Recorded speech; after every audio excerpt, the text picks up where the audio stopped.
Welcome back, students. Today, the third part of this chapter. Today, we'll study about biodiversity losses.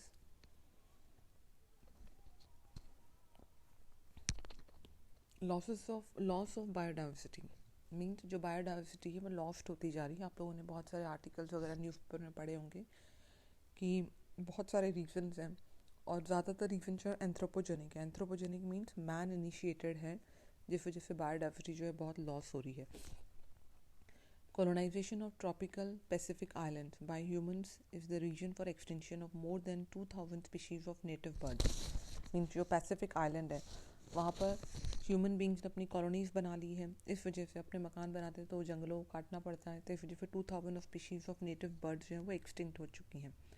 According to IUCN red list 2004 784 species जो है वो extinct हो चुकी हैं, जिनमें से 338 वर्टेब्रेट्स हैं, 359 इनवर्टेब्रेट्स हैं and 87 plants in last 500 years.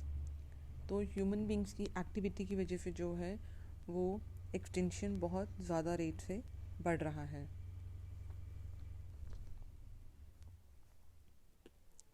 There are some examples of recent extension. ये जो एग्जाम्पल्स हैं ये 1 मार्क में पूछ लिए जाते हैं मल्टीपल चॉइस क्वेश्चन में. स्टीलर सी काउ रशिया में ये एक्सटिंक्ट हो चुकी है. डोडो मॉरिशस में एक्सटिंक्ट हो चुका है. थाइलासीन ऑस्ट्रेलिया में एक्सटिंक्ट हो चुका है. क्वागा अफ्रीका का है, वो एक्सटिंक्ट हो चुका है.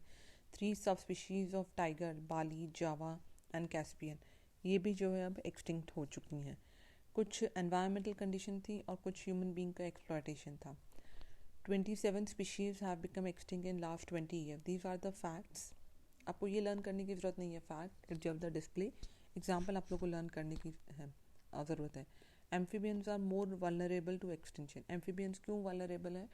एम्फीबियन इसलिए वल्नरेबल है क्योंकि उनकी एक तो स्किन मॉइस्ट है, दूसरा वो लैंड और सॉइल दोनों पे रहते हैं. तो लैंड का पॉल्यूशन हो रहा है, वहाँ आते हैं तो भी प्रॉब्लम में है, और वाटर में जाते हैं तो वाटर भी जो इतना ज़्यादा पॉल्यूट हो रहा है. So amphibians are more vulnerable to the extinction. More than 15,500 species worldwide में जो है वो at the threat of extinction. मतलब अगर थ्रेटन स्पीशीज है, अगर उनको नहीं देखभाल की तो आने वाले टाइम में वो एक्सटिंक्ट हो जाएंगी. Presently 12% of all bird species, 23% of all mammal species, 32% of all amphibian species and 31% of all gymnosperm species जो है they are at the threat of extension. Means we need to protect them. Causes for loss of biodiversity ये एक important topic है, इस पे questions कई बार आ चुके हैं. There are 4 causes for the loss of biodiversity which are also known as 4 quadrants या 4 या फिर loss of quadrants. First is habitat loss and the fragmentation.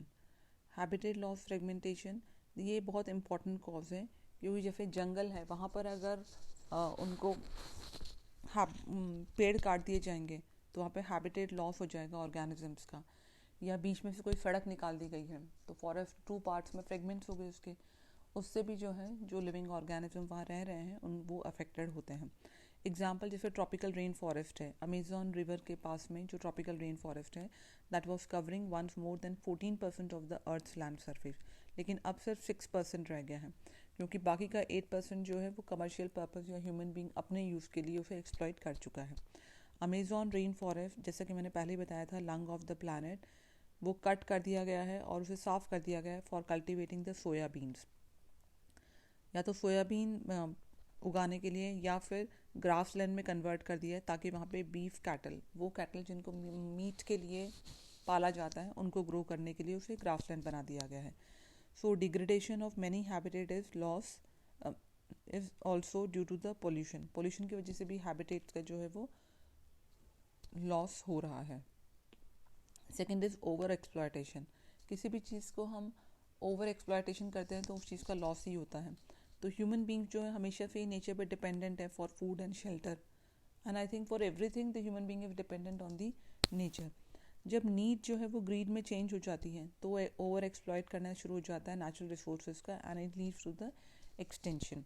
जैसे स्टीलर सी काउ है, पैसेंजर पिजन है, वो अब जो है वो एक्सटेंट हो चुके हैं क्योंकि ह्यूमन बींग्स ने उन्हें बहुत ज़्यादा एक्सप्लॉइट कर लिया है.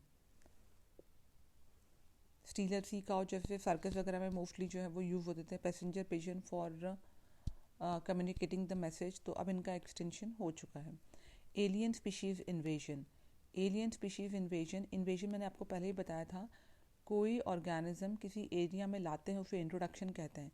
जब वो ऑर्गेनिज्म उस पूरे एरिया के जो दूसरे ऑर्गेनिज्म हैं उनकी ग्रोथ को इनहिबिट करता है और खुद की ग्रोथ को प्रमोट करता है, that is known as the invasion. Alien means foreign. Introduction of alien species, जब बाहर से कोई स्पीशीज़ आती है और जो नेटिव स्पीशीज़ है उसका डिक्लाइन होना या एक्सटेंशन हो जाता है इंडिजिनस स्पीशीज़ का। इंडिजिनस स्पीशीज़ यानी नेटिव स्पीशीज़। जैसे अगर आपको हिस्ट्री से एग्जांपल दूं तो फॉरेनर्स जो थे वो एलियंस थे, ब्रिटिशर्स एलियन थे, हम इंडियंस इंडिजिनस थे। उसी तरह से मैंने आपको पहले एग्जांपल दिया था पार्थेनियम ग्रास का, जो कि वीट के साथ बाहर से आई थी ग्रीन रेवोल्यूशन के टाइम पे। तब इससे पहले हमारे यहाँ पे जेंथेनियम ग्रास बहुत ज़्यादा होती थी, गोखरू जिसे कहते हैं।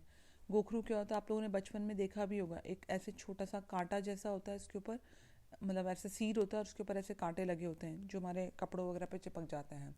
अब वो बहुत कम होता है क्योंकि पार्थेनियम ग्रास जो है वो mostly as a weed produce होती है।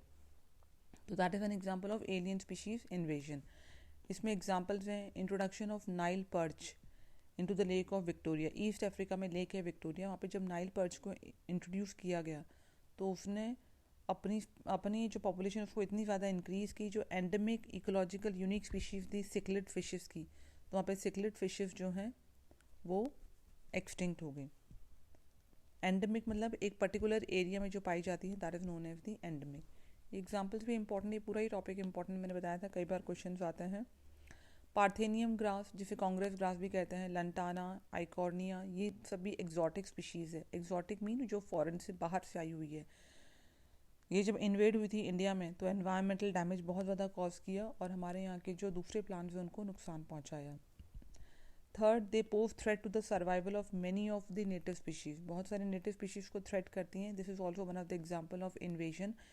African introduction of the African catfish, जैसे क्लेरियस गैरिपिनस, ये अफ्रीकन कैटफिश है।